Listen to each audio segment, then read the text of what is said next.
বলে হ্যাঁ হ্যাঁ, কারণটা একটু শুনবো।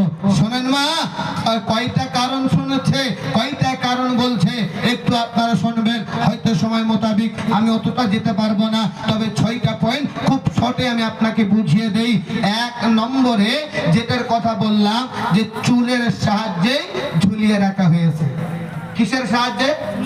চুলের সাহায্যে। এই নারী, একটা নারীকে চুলের সাহায্যেই যখন ঝুলিয়ে রাখা হলো, তো কিতাবের মধ্যে পাওয়া যায় পৃথিবীর জমিনে এটা কোন নারী ছিল, এটা কোন মহিলা ছিল যাকে চুলের সাহায্যেই ওই জাহান্নামে ওই আপনার আযাবে লিপ্ত করা হলো। ওই বাঁচাও বাঁচাও বলে চিৎকার করে। জানো মা, বাঁচানেওয়ালা কেউ থাকবে না ওই জায়গাতে। ওই নারীর বর্ণনায় এসেছে পৃথিবীর জমিনে এই নারীটা ছিল বেপরদা, বেহায়া, স্বামীকে বাদ দিয়ে পর পুরুষকে সর্বদাই চুলের বাহার করে ঘুরত।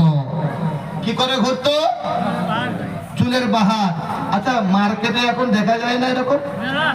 আপনাদের এলাকায় মনে হয় না, আমি আমার এলাকার কথা বলি।